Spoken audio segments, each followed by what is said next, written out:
Look, DoorDash drivers are quietly leaving. And what's wild is DoorDash did this to themselves. In this video, I'm breaking down how DoorDash's own pay changes, policies, and greed have actually pushed Dashers off the platform. And I'm using real numbers, real reports, and my 7 years of experience to explain it. Stay to the end if you're deciding whether to stay, multi-app, or just walk away. Now, I've been dashing for over 7 years, thousands of deliveries, and I work multiple apps.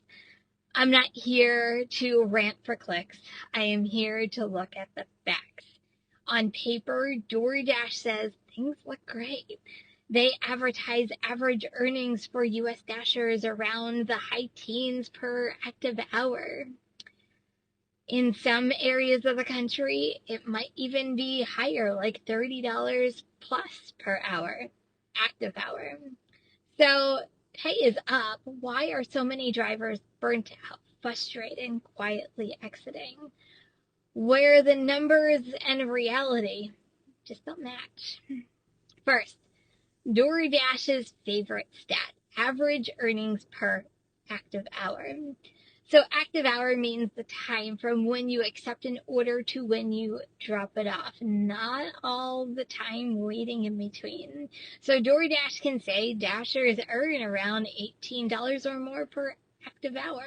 But here's what drivers are actually reporting in surveys, forums, Facebook groups. Earnings are down. After you factor in gas, maintenance, repairs, insurance, taxes, many drivers land more in the range of like 10, 12, high-end 23 per real hours on the road. And that's before you add in the slow periods where you're just sitting and waiting for an order. So yes, DoorDash can technically say, look, hourly earnings are up. But when Dashers look at their bank accounts after expenses, many don't feel that improvement at all. They're like, what improvement? That disconnect is a huge reason why Dashers are just leaving. Next, the policies. DoorDash keeps rolling out things like the tier program, rewards program, priority for certain acceptance rates, different base pay levels based off of hidden formulas, a composite score. On paper, these programs are optional and rewards to reward Dashers. In reality, here's what drivers are experiencing. If you don't keep your acceptance rate high enough, you lose priority for better orders, which means can be lower pay. That means more $2 and $3 base pay offers for long miles. So drivers feel pressured to accept all these orders they never would have before. Some of them are just bad, to protect the future access of the good ones and the possibility you can get a bigger payout. That's a classic tension. Either protect your profit on either order or sacrifice profit now in hopes for better orders later. A lot of Dashers see this as manipulation. It is. And the feeling of being controlled and not partnered with is another big reason people quietly stop using the app and move DoorDash to the bottom of their app list. Another piece of the puzzle is oversaturation. DoorDash keeps recruiting new drivers. Ads everywhere promising flexible and easy money. But in many markets, there are way more Dashers than orders, and some there's a wait list to even get into DoorDash. What that leads to is long wait times between orders, more competition for good paying offers, and more drivers saying things like, I can't believe I sat for 45 minutes and I only got a $3 order. On top of that, public complaints and reviews, including on sites like the Better Business Bureau, show frustrations with support, the activations that feel unfair to drivers, and growing disgust in the platform. When drivers lose trust, they don't always make a loud exit. They just stop scheduling. They log on to Uber Eats, Grubhub, Instacart, or they go back to a W-2. That's the quiet Dasher exodus. No one at DoorDash likes to talk about this. So, how did greed really backfire? By chasing lower labor costs and pushing more risk onto the driver and having higher expectations. Well, DoorDash created a system where many orders simply aren't worth taking by focusing on metrics and acceptance rates instead of fairness. By focusing on lowering the suggested tip, thinking it's the right thing for the customers, but what about the dashers?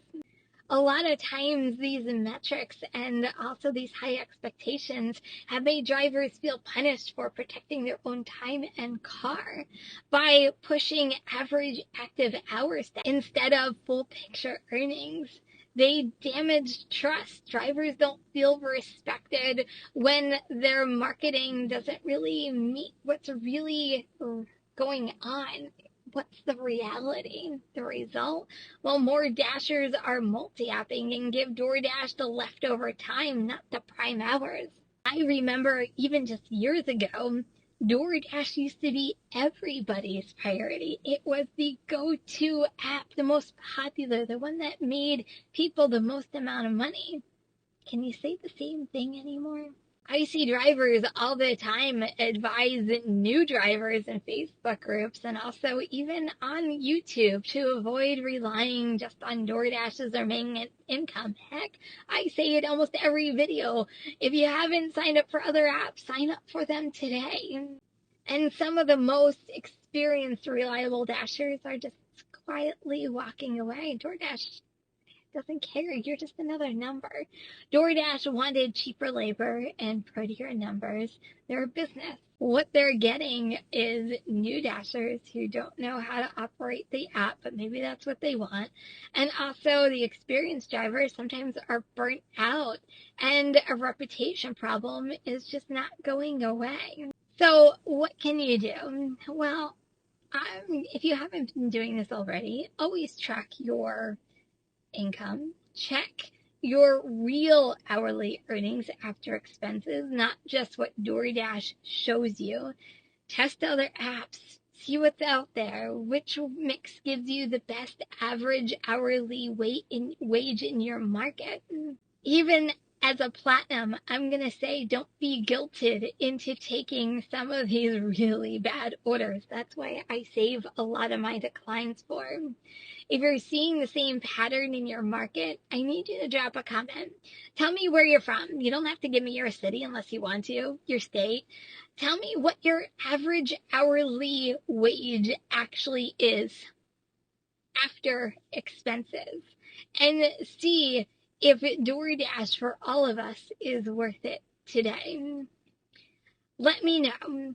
Have you also put DoorDash as a secondary app when you used to put it as your main app?